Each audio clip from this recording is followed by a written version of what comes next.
Dans la prochaine vidéo, je vous montrerai comment comment construire un axe, un alignement, à partir d'un rapport fourni par une compagnie de génie civil, par exemple. Donc, quand vous recevez le rapport en PDF, en format PDF, vous allez voir que vous avez, ici en haut, vous avez le nom de l'axe, de l'alignement. Je l'appelais rue du Soleil. En fait, ça va être votre rue du projet module 23. Vous avez le chaînage du début, 0. Et si vous descendez plus bas, vous allez trouver le chaînage de fin. Donc, c'est un peu bizarre parce que j'ai pas réussi à paramétrer le rapport qui sort le chaînage comme d'habitude. Donc, c'est un peu différent là, mais si vous mettez le plus à la bonne place, ça va fonctionner. Vous avez plusieurs rubriques si vous voulez. Pour chaque tangente, donc chaque tangente, la longueur totale, les coordonnées de départ, les coordonnées de fin, la direction. Non, c'est une course, on n'utilise plus ben ça. Ensuite, vous avez les courbes entre les tangentes. Donc, pour chaque courbe, vous avez les points de début de la courbe, le point de fin de la courbe.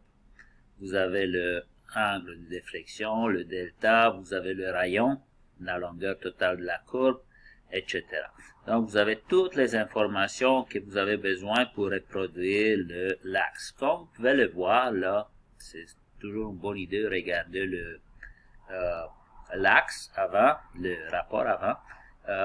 Il y a juste des courbes circulaires, donc on n'utilise pas de courbes paraboliques, de courbes de clotoïdes, de courbes spéciales au Québec. On travaille beaucoup avec les courbes circulaires.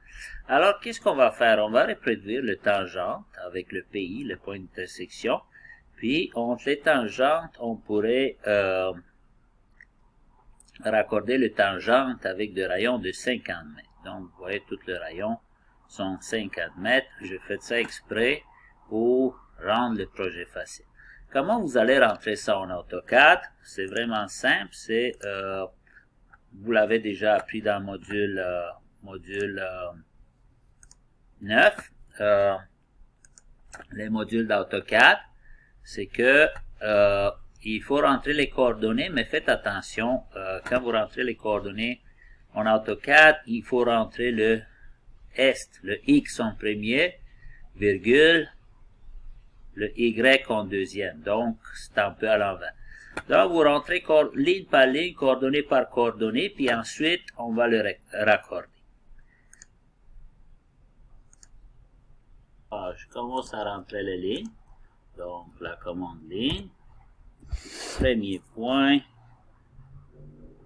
Je demande les coordonnées. Donc, attention avec vos coordonnées. C'est des coordonnées AutoCAD. 302.804.670. Ensuite, virgule. 504.1457.554. Vous voyez, ça c'est le début de ma route. Deuxième point, 302.242.646, virgule, 504.529.313. Ça c'est ma première tangente. Après avoir rentré toutes les tangentes, toutes les lignes, vous êtes supposé d'avoir un résultat semblable à celui-ci. Donc, ça commence au chaînage 0, puis ça finit au chaînage 690 quelque chose. Qu'est-ce qu'on va faire maintenant? Comme je disais tantôt, le rayon entre les tangentes, c'est 50 mètres. Donc, on va raccorder ça simplement avec la fonction raccord, RD. On va établir le rayon à 50 mètres. Et on peut commencer à raccorder le ligne pour être capable d'avoir une belle polyligne à la fin pour être en mesure de créer un axe.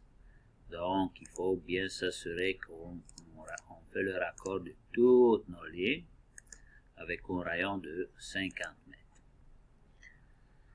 Excellent, c'est fait. Maintenant, pour l'axe, on va la méthode la plus simple, c'est... Donc, maintenant, pour l'axe, la méthode la plus simple, c'est créer un axe à partir d'une polyligne. Il n'est pas absolument nécessaire d'avoir une polyligne. Okay? Vous pouvez faire l'axe à partir de lignes, des arcs, polylignes, etc. Mais il faut s'assurer, par exemple, que vous sélectionnez tous les éléments nécessaires. Donc, on va sélectionner les lignes, les arcs, tout le kit. On s'assure qu'on sélectionne tous les éléments parce que sinon on va avoir de petits trous dans notre alignement, puis ça c'est pas bon. Okay? Donc vous voyez, j'ai sélectionné tous les alignements, tous les éléments. Maintenant, le logiciel Civil 3D me propose un sens pour l'axe. Okay? Vous voyez, comme dans mon cas, c'est sûr que c'est un peu à l'envers parce que j'ai fait plein des essais avant. Et puis, c'est à cause de ça.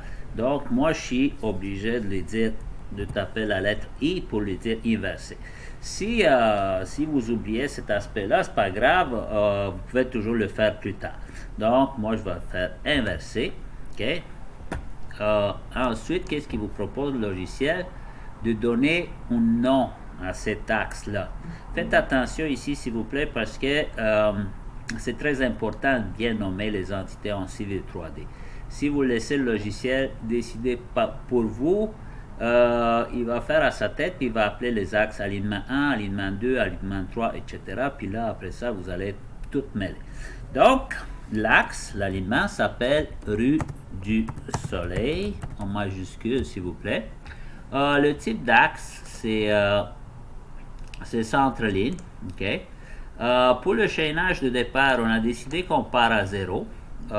Pour le site, on n'a pas encore défini de site. Le style de l'axe, on laisse comme ça.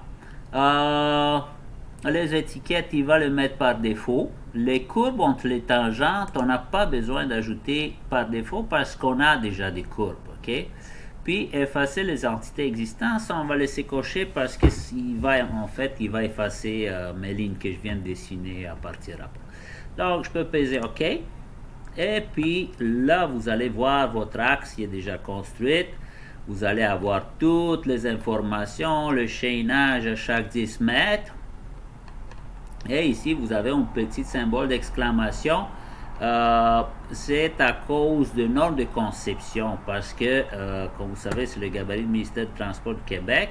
Et puis, la vitesse par défaut pour la conception de route, c'est 70 km à l'heure. Puis, les rayons sont probablement trop petits pour cette vitesse-là. Alors, qu'est-ce qu'on va faire? On va modifier un petit peu les propriétés de l'axe. Donc, vous cliquez dessus. Vous dites propriété de l'axe. Et puis, dans les noms de conception, ici, je pense qu'on va enlever la conception. En fait, on aurait pu aussi réduire la vitesse parce que vous voyez, présentement, il est à 70 km à l'heure. Donc, comme je disais tantôt, je ne sais pas exactement quelles sont les normes. Il faut voir avec les normes du ministère du Transport. Puis, je pourrais enlever ça aussi pour faire disparaître le symbole.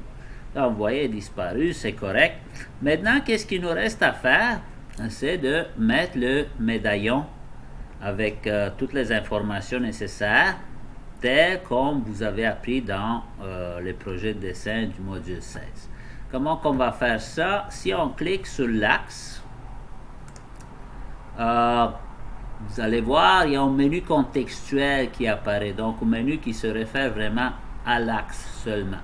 Alors, qu'est-ce qu'on va faire? On va dire ajouter des étiquettes, et puis on va dire segment multiple. OK? Là, on sélectionne l'axe, et regardez, il m'ajoute les médaillons pour chaque courbe. Pour chaque courbe, vous avez le médaillon correspondant. Donc, vous pouvez le vérifier, 50 mètres, le rayon, la tangente, la longueur de la courbe, etc. Il va y avoir peut-être de petites modifications à faire, mais ça reste que le médaillon est quand même assez bien fait, et puis c'est ça, c'est pas énorme qu'est-ce qu'on a à faire. Donc, c'est ça pour l'axe. Je pense que c'est pas très compliqué. C'est à vous de l'essayer maintenant.